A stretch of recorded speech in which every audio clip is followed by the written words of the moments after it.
The information provided on lifeinterruptedradio.com is for educational purposes only. Welcome everyone to the Autoimmune Hour. I'm Sharon Saylor from SharonSaylor.com, and as always, it's just my honor and pleasure to be with you here on another Friday evening and bring you a brand new episode. We're going to talk about a topic that is not just for autoimmune, not just for chronic illness and recovery, but I think it's a really important topic to talk about because it can affect us in so many ways. So tonight I've invited Yvonne Heath on, and she is an expert in how do we talk about grief and things that happen to us and or to other people. She's also an expert in not just talking about it, but, how do we deal with ourselves when we're in that uncomfortable place of our own grief or somebody else's grief? And so let me give you her little bio here really quick. Since 1988, she was a registered nurse and has worked in many areas of hospitals, including emergency, intensive care, chemotherapy, and hospice. And during that time, she became very disheartened about society's reluctance to talk about and plan for and deal with grief. And she saw all this excess of suffering that was going on at the end of life and suffering for everybody that she knew it had to be done differently. So she took that leap of faith and stepped into showing us all how can we do it differently. And her amazing book, Love Your Life to Death. She's also a TV and radio host and been featured on many podcasts and other media. And she has a wonderful TED Talk out, Transforming Grief Just by Showing Up. So welcome, Yvonne. Thanks for being on the show. Thank you so much, Sharon. It's truly an honor to be here with you. Now, this is a topic that can make a lot of people squeamish. I find it interesting. There's an old saying about public speaking, and more people would rather, I think, was it Jerry Seinfeld that said something about more people would rather be in the coffin than give the eulogy. But I think that's true about talking about grief, too. When I first got sick, so many people that I knew they cared about me and stuff, but they just didn't know what to say. And it didn't matter to me. Well, and it's funny because you're so right, first of all, about public speaking and grief. So for me, it was a double whammy because when I decided to write a book, and it's hilarious because I had no experience. I saw this pop up on Facebook because I was pacing in my house and saying, we need to do something differently. We don't know what to do with grief. And we certainly don't talk about end of life. And there's a pop up on Facebook, how to write a best-selling book. And I went, oh my gosh, that's it. I'm going to leave my 27-year nursing career and write a book. And I yelled to my husband, isn't that exciting, honey? And he was terrified, of course, because I had no idea how to write a book. And I went, I know, isn't it wonderful? But then I realized I was told that if I wanted people to read my book, I'd have to be a speaker. And guess what, Sharon? I was one of those people that was terrified to public speak. So here I was with a topic that people run from, and I was terrified to public speak. So it was a bit of a shaky start, I have to tell you. Well, I'm glad you took the leap of faith because your book is awesome. And what you talk about is critically important, whether it is end of life or just dealing with a chronic issue. I have numerous people I hear of in the community who say, my friends no longer come over, or I'm housebound now and my friends are afraid to come over.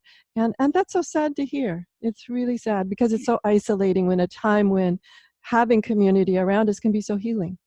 Well, and in a world of billions of people, there are many, many, many people suffering in silos of silence and isolation.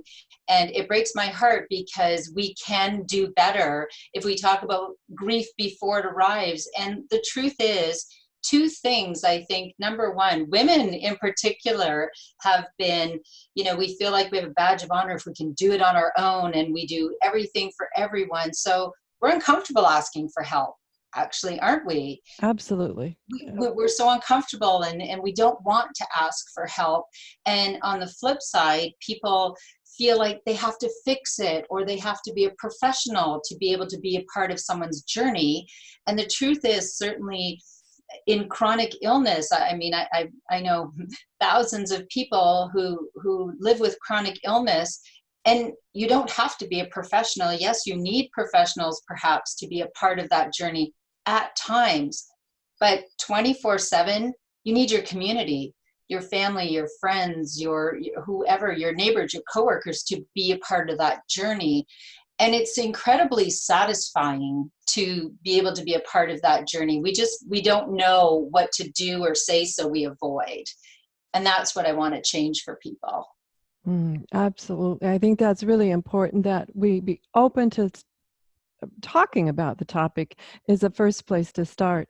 So let's say we have just found out that someone near and dear to us has been diagnosed with something that is really scary.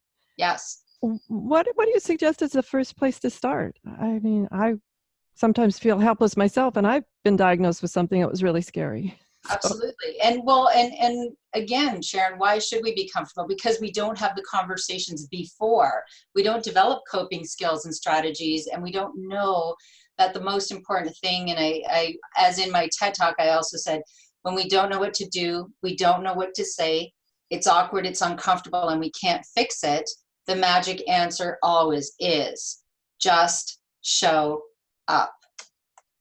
Just show up. So that can be a hug, text, email, call, sit silently, and allow our humanness, allow our messiness. We don't have to be together. We don't have to be strong for them. And here's a perfect example. And I'm laughing. It's a very serious, it was a very serious situation, but I'm laughing at my own reaction. A friend of mine sent a message and said that his son died suddenly, and he was in his 30s.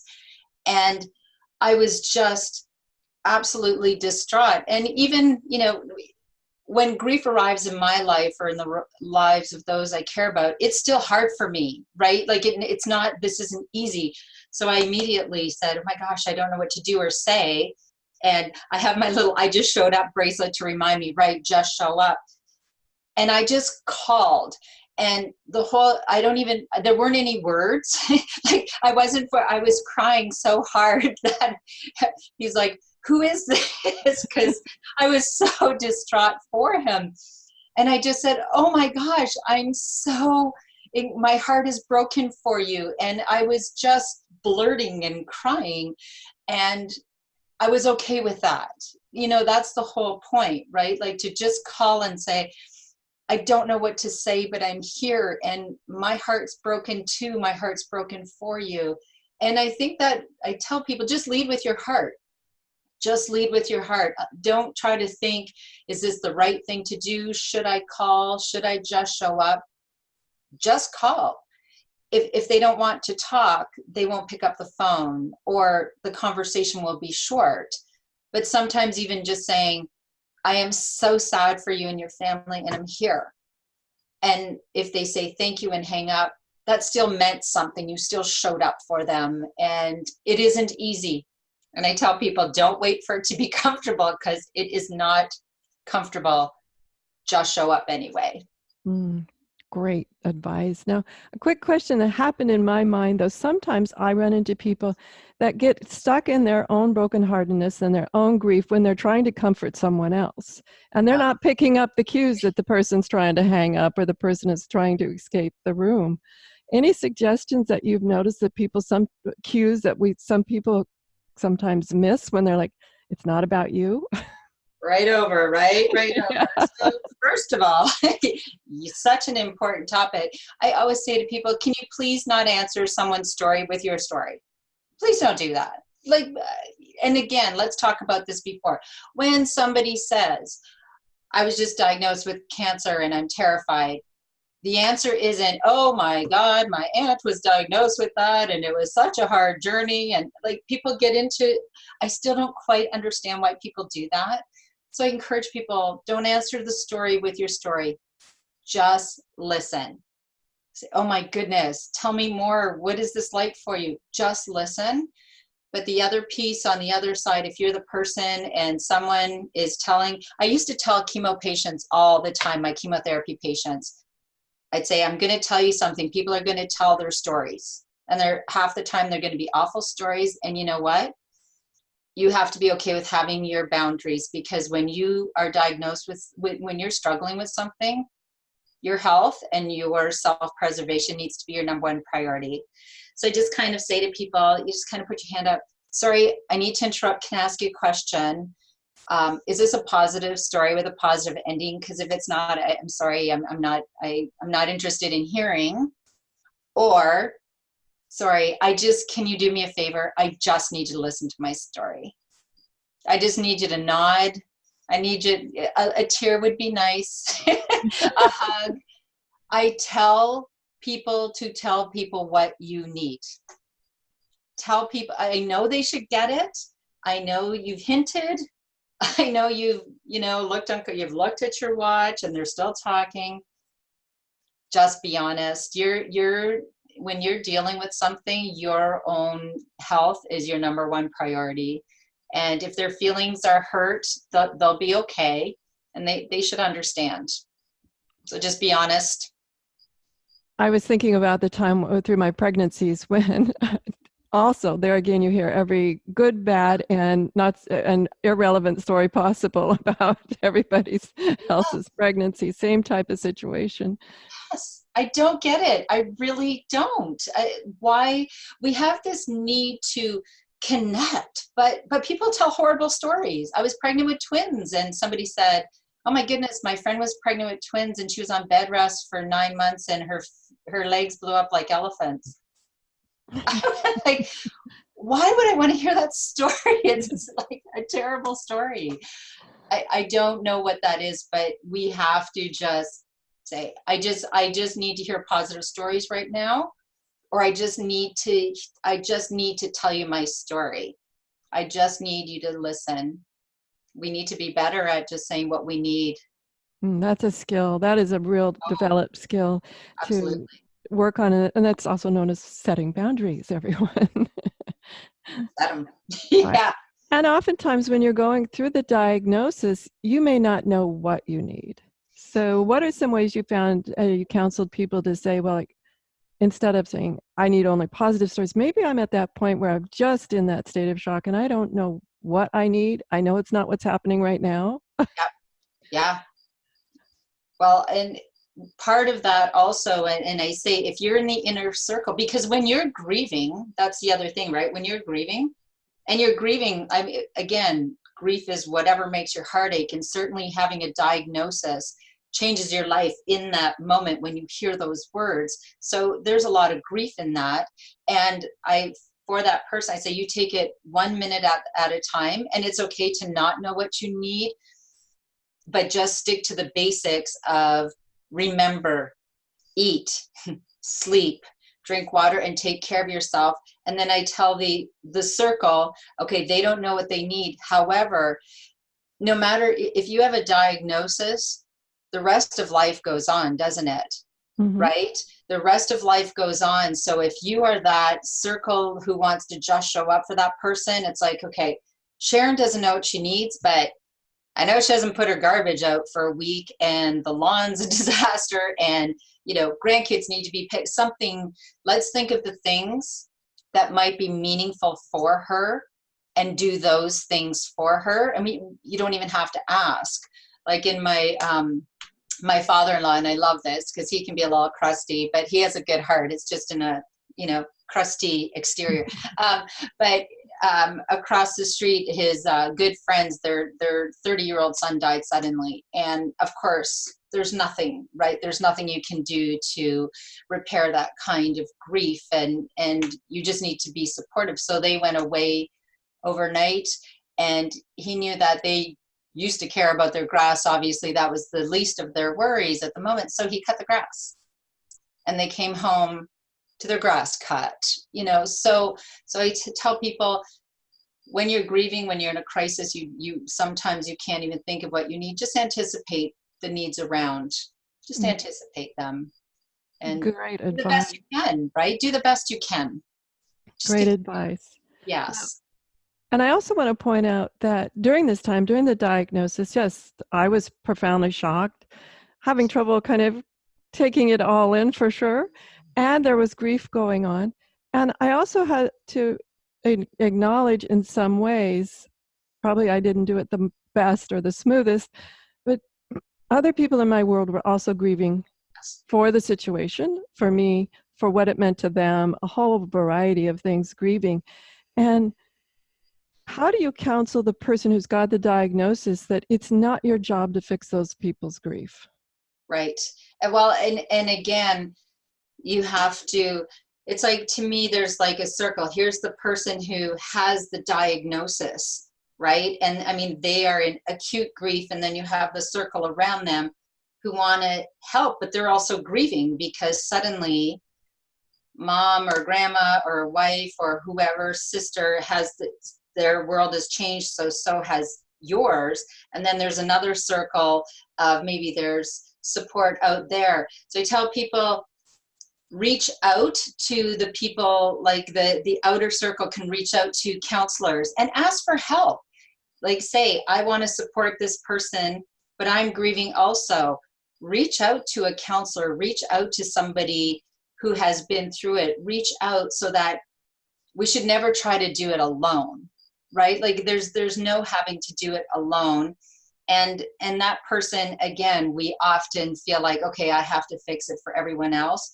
I think that supportive circle, the best they can do is reach out for other help, so that that person doesn't feel like, okay, I'm going through this and I also have to make them feel better. But I think the other thing is, we don't have to be strong for each other. I think we have to grieve together.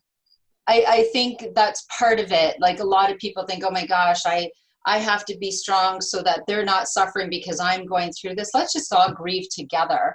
And that is one of the things that I witnessed in the chemotherapy clinic that truly was one of the catapults for me writing my book, because I would see this family over here with someone who was often younger than me. And that's when I really started to suffer, right? A lot of the patients were younger than me who were dying.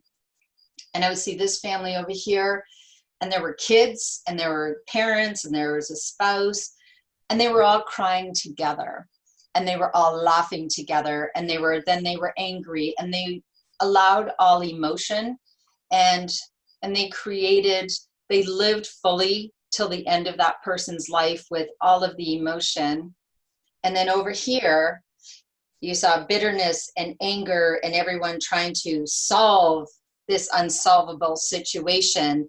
And you could just feel the tension and the angst, and the person died in anger and the family stayed stuck in grief. And I really think that is something that we also, allowing our humanness as someone with a diagnosis and the supportive circle, let's all just cry together. Let's all just be sad together and help each other heal and reach out for other support. And we've been talking about what is grief, how do we deal with it, and I really appreciated when you said this idea of just showing up. I think that's really important for people to do, and yet there's something terrifying about the term "just show up." Mm-hmm. It's like, okay, then what? That, I think people freeze when all of a sudden they realize maybe it's just going to be silence. Mm-hmm. Yes. And I love that you said that also, because we need to be comfortable with silence.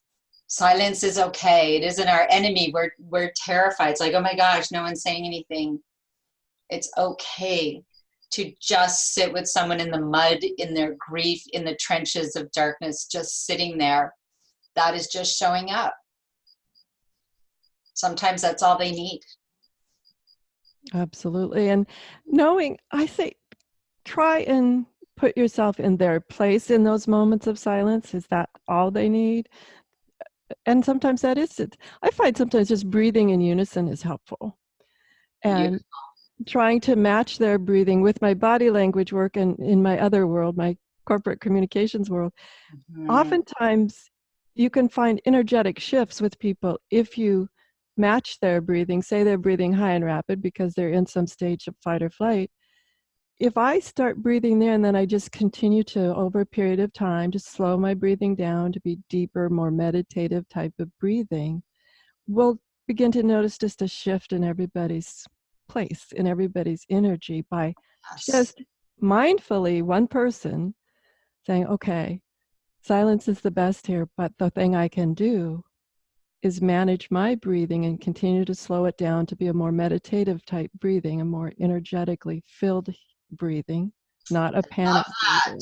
Yes, that's beautiful. It's and by doing that, you can shift the energy in the room.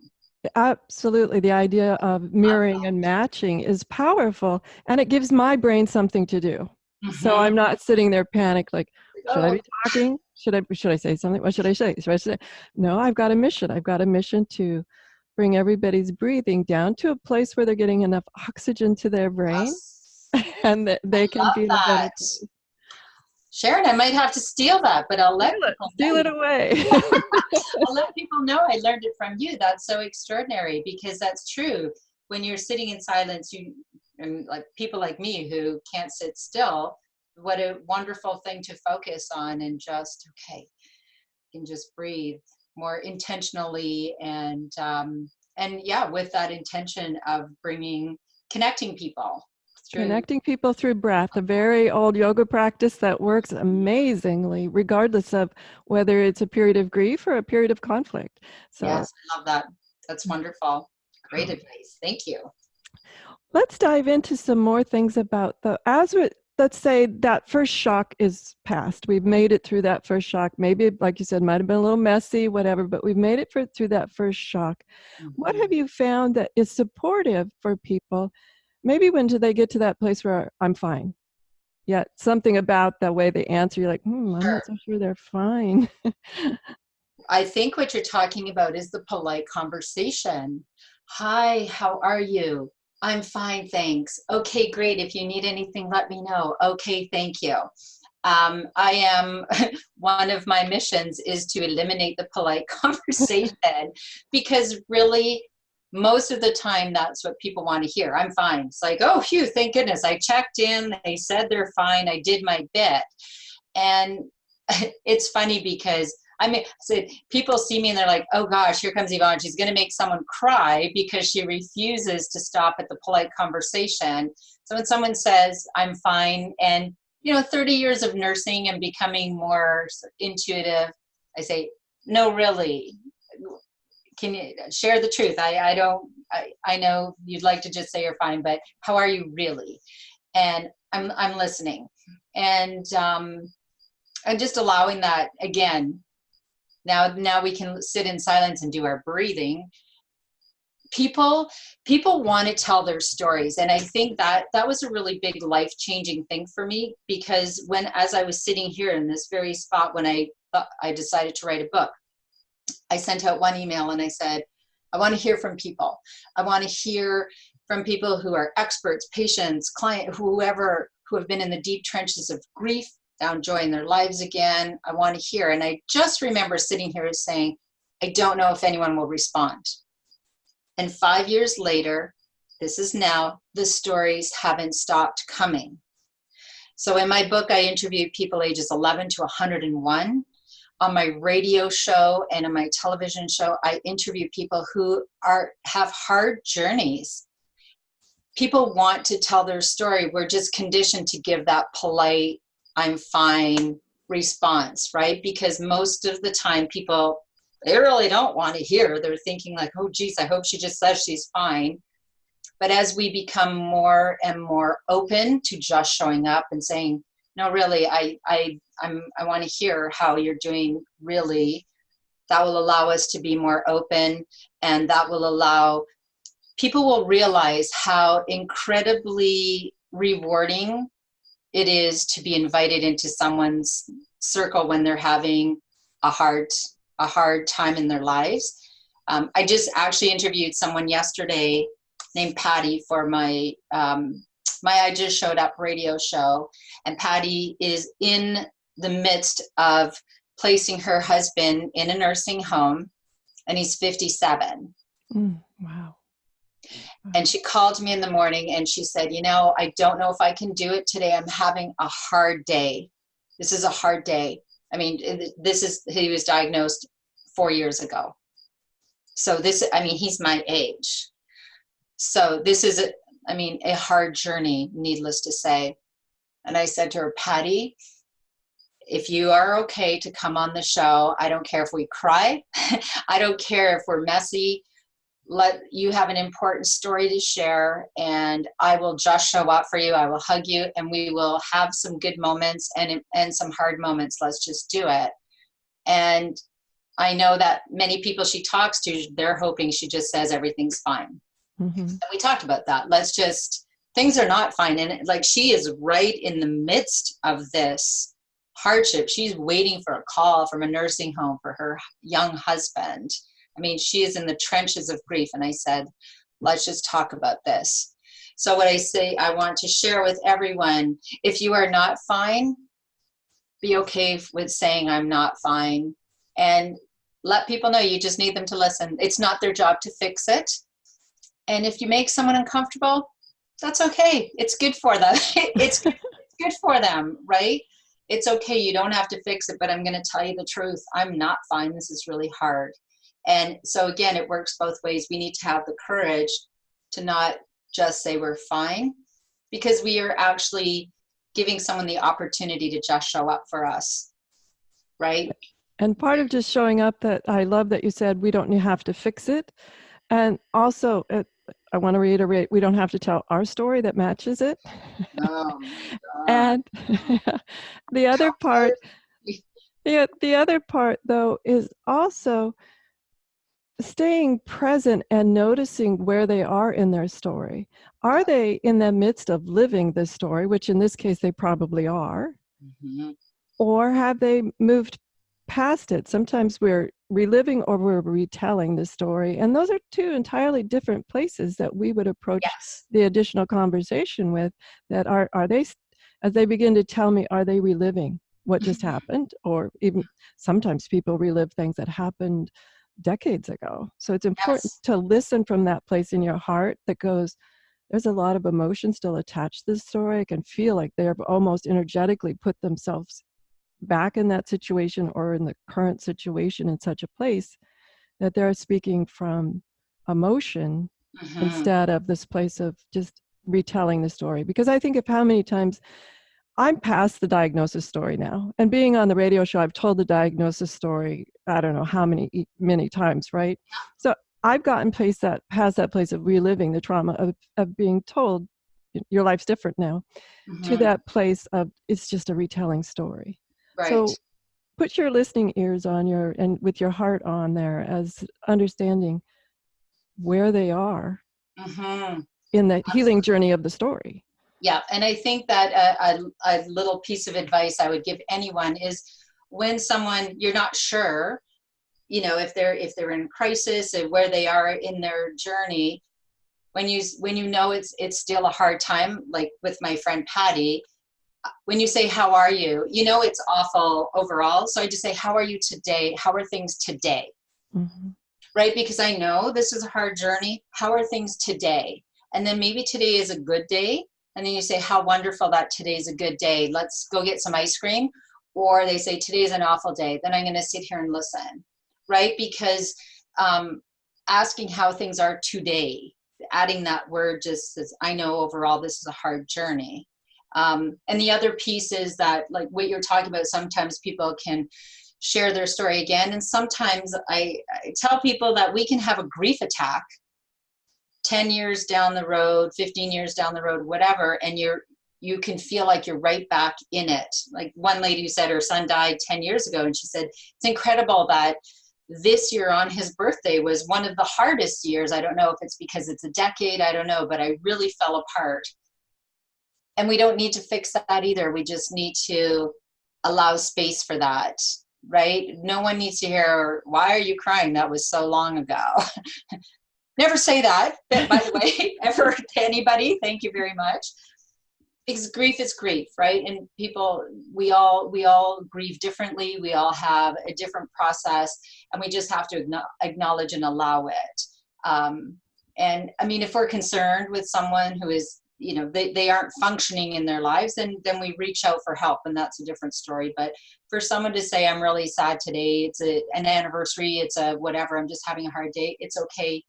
Just, again, to not try to fix it, not try to minimize it, not try to say, well, at least, try to not start any sentences with at least, right? At least you're still alive. At least you're right. Like no one, if things start with at least, it's already a little red flag. Like, oh, this is probably not going to end well. Nobody wants to be at least, they're in a better place. You can say that, or you can say, at least I'm still living. At least I can still walk and talk. But you don't want to hear that from someone else. Oh, absolutely. One of the things a previous guest, Sarah Payton, shared with me, and I'm just feeling compelled, like she didn't put it in this context, but I think it would be a wonderful starter when someone's telling me, I don't know why, it's been 10 years, I'm falling apart, that type of story. Sarah always talks about when we're self-talk to our little child that we begin with some phrases similar to like, no wonder you're feeling that way. And there was something very acknowledging that I wanted to share in this conversation. I think if I was in that frame of down the road where people are like, you should be over it by now. Yeah. If someone started with, well, no wonder, it makes perfect sense. How validating, right? How validating is that? That's beautiful. I love that because, yeah, no wonder you're crying. This is hard. It is hard. Or tell me more about that. No wonder. I'd love to hear more. And people get afraid, and it's in chronic illness, certainly, because I spoke in November for the Huntington Society of Canada, which Huntington's, for those who don't know, is a very challenging disease, many, many years of debilitation. And it was terrifying because I so wanted to share such an important message, but it was wonderful because I was vulnerable and I got choked up and I just went around and hugged people and I wasn't trying to fix it. And I knew, you can't fix this, but I made a promise. I said, but I'm willing to be here, to be present, to just show up for you. And I meant that. And I continue to do that. And again, there's just in chronic illness and long-term illness, it is hard to just show up sometimes. Absolutely. That's where we need our village, right? We need our community. We need everyone to be a part of this. And for no one should suffer in silence and of silos of silence and loneliness and isolation. There's enough people in this world, that and I say, we live so far away often from our family, from our friends. Get to know your neighbors a little bit more, have your radar out. And we did that. As I was sharing my message, I realized that, I kind of looked around and I opened my eyes and I thought, I could have a neighbor who has a chronic illness or who is dying and lonely, and I don't even know. And that just really shook me. Here I am saying it takes a village and let's all just show up for each other. And so I started to pay more attention, and lo and behold, right across the street, a neighbor was diagnosed, and it was a 2-year process, and his wife read my book, and we had little chats on the road, and I realized that she didn't have a lot of support because everyone lived far away. And my husband Jordy and I ended up being present when her husband died and supported her through that process. And it was incredible. It was hard, and there were tears and there were hugs, and I feel so honored to have been a part of that journey. And again, that's what people, yes, there are hard journeys, but when you go in there and you make a difference for someone, you get much more than you give. Like I tell people, I say, I'm a do-gooder. I don't even think it's because I'm a good person. It just makes me feel so good. Right? Like it does. When you avoid those situations, you feel awful. That person's isolated. Let's just put down the barriers and just get in there. Life is messy, but we can do so much better when we connect. And it's so important that you say that, because so many times I think there's value in things like social media and value in things like our podcasts for sure, because people can find out they're not alone. Yes. But there's also this isolating aspect of people always just texting each other on their phone. And that physical presence is so profound in helping people feel connected both ways, the person who's grieving and the person who's there to support. Wow. Yeah. But sometimes it can be very tough when you're trying to be the supportive person with someone who has something that, the ultimate outcome is going to be not what you hope for. What suggestions do you have as you deal through that process when you both know that this is not going to end the way either of you want? And yet I find it very hard to be able to be present in those moments when I know that, gosh, the ending isn't what I want. I have the answer. Awesome. I've been struggling with that. Acknowledge and allow all feelings, yours and theirs. And to be open to walking into a situation where somebody perhaps they're physically declining, and it is hard to see. I have watched people physically decline, lose weight, lose mobility. It's excruciating. And to be able to sit in that and to say, I am falling apart because I don't want you to die. See, I can make myself cry right now. See, it's hilarious. I always say to people, just so you know, I'll probably make myself cry and one other person. But to be able to get to that raw honesty, and the person saying, I don't want to die either. And just like, I am incredibly sad and I'm angry, and allowing all of it. And then it's like, that's not what I want, but we have a choice right now, because you are still living, you are still alive right now. What can we do with the time you have left to make it the very best that it can be? And sometimes it's the most wonderful. In my book, I wrote, there is opportunity in the dying process. And there is opportunity in the dying process because I have witnessed it. Well, just think of people who die suddenly, right? There's no, oh my goodness, I wanted to tell Uncle Joe how much he meant to me. And so when if we can reframe it and say, I would not choose this, you would not choose this, but the choice we have is to make the most of the time you have left. And it is hard, and say, like, sometimes I am going to walk in here and cry. We feel like we have to be strong, right? And say, okay, smile. I was at a funeral recently, and this poor mom was, as her daughter was crying that her dad died, she's like, oh, don't cry, don't cry. I'm thinking, heck, bawl your eyes out. This is really sad, right? So if we can be in there and allow those feelings to just come out, and then, okay, what can we do now? And I mean, I've heard like some people say, what would mean the most for you right now? It's like, I want some ice cream, and I want chocolate ice cream, and I want it now. And it's like, oh my goodness, coming right up. I'm going to get the ice cream. I want the dog here. I want the cat here. I want, let's do something. I want to get out of this room. Let's wheel this baby outside. Like, we have those opportunities. And again, I say, we always have a choice. We don't always have the choice we wish we had. Right. We don't always have the choice we wish we had. And it's hard.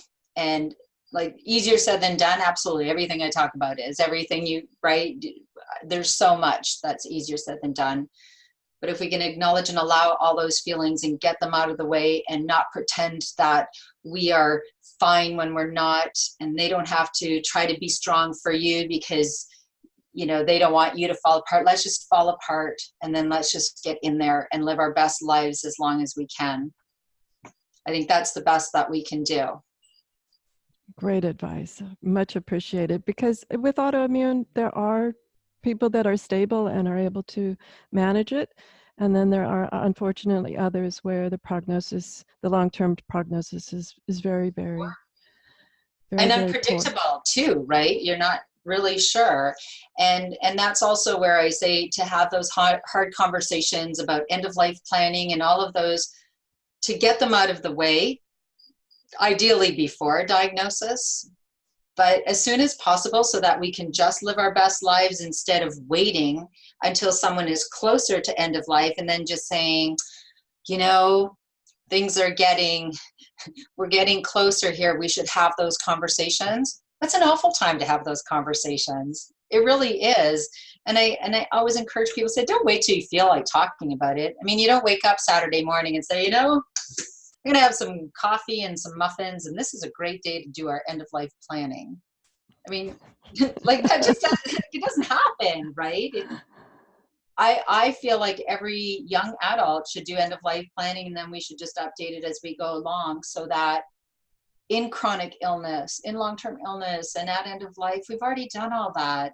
So then we can just get to showing up for each other and living as fully as possible with what we have in this present moment. So that's another thing I truly encourage people. Don't shy away from those conversations because someone has a diagnosis. Those conversations are going to have to be had eventually. Get them out of the way. Get them out of the way.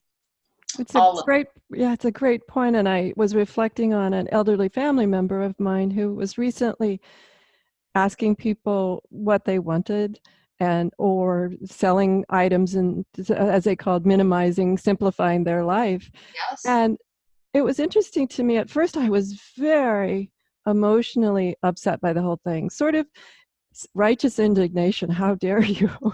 How dare you consider leaving? Yes, I'm doing this. Yeah. And I had to rein myself in and say, this isn't about me. This is what makes them comfortable. And we had an interesting conversation. I told him, I said, this is very uncomfortable for me. This is the idea that, you know, you're asking me, is there something there that is going to get my name tagged on it? Yep. And as well as taking them to different places where they could put up for auction a valuable thing or whatever they were doing. Mm-hmm. But what was fascinating to me is through that process of helping this elderly family member go through this process, and they're still in the process. They're healthy and everything. This is just something they wanted to do. To do it. Absolutely. Yeah. Their comment to me was they had waited when their parents passed away and other family members passed away. And nothing was worse to that family member than going to that vacant house and trying to figure it out. So, we need a whole other hour for this conversation, Sharon, because what happens also is that everybody knows that there are times when families are fractured beyond repair, because if there's one ring, I mean, my cute ring here, if there's 3 children that want it and nobody knows, right? It's not, they haven't had the conversation about who is going to get the ring and why. They're not speaking to each other ever again.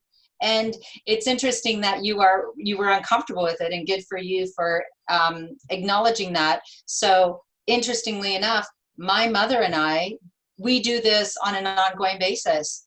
And my daughter has actually gone, because the twins, like Tyler's 25, but the twins who are now 14, Jade and Tanner, they were at home when I was writing my book, Love Your Life to Death. And they are they're in the book, they are part of it. So we have normalized conversations about life, grief, and death.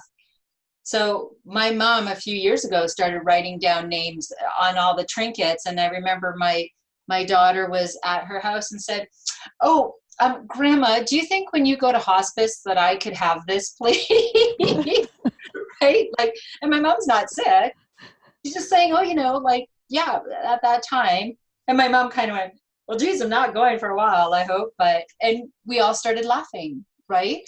But we continue to have these conversations. And, well, I wrote in the book about how my mom wanted to give me the ugly picture. Remember, it was like, she was all excited. She says, and I'm going to give you this picture. And I went, oh, God, Mom, it's so ugly. And we laughed for 15 minutes. I said, give that to my sister, Rachel. And so someday when that ugly picture is hanging in Rachel's house, I'm going to laugh I'll be laughing again, because it has to be done at some point. So why not do it together? And you could say to your relative, thank you so much. This is so meaningful to me, right? It's reframing it. death is a natural part of this journey. Well, I say to people, you don't want to live forever. Can you imagine? I mean, really?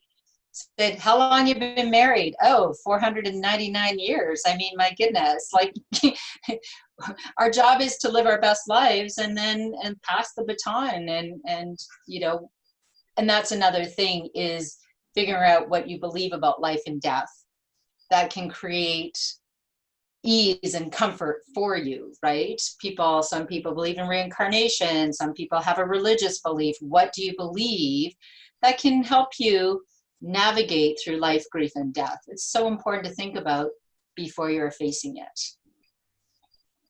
Comes right to my mind of a friend's family member who was, I'll say, left the religion, and yet did not write down. Most of us knew that they wouldn't have wanted a service in that particular arena, but when the person passed away, unfortunately, other family members thought that was best. And I still remember my uncomfortable attending to honor my friend, and yet still going, I know they wouldn't want to be here. They'd want to be having a party or in the park, or, you know, they'd want to be doing something else. So please write that down. Sad?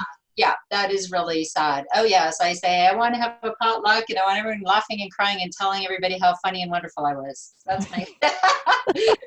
You better cry. I mean, I want everyone hugging and crying. Don't just, you know, I say we have to allow all the feelings, right? I love celebration of life, and that's wonderful, but we have to allow the grief too. It's a roller coaster, right? It's not all joy or grief. You can have laughter and tears and back and forth. This journey, you know, if we allow all our feelings and just learn how to just show up for ourselves, just show up for others, we can eliminate grief, because sometimes that is the price of living and loving. But we can eliminate the excessive and needless suffering we create. Fantastic. And we have to close on that, everyone. Yvonne, tell us where we can find your book and find out more about you. We're just about out of time. This has been awesome. Thank you so much.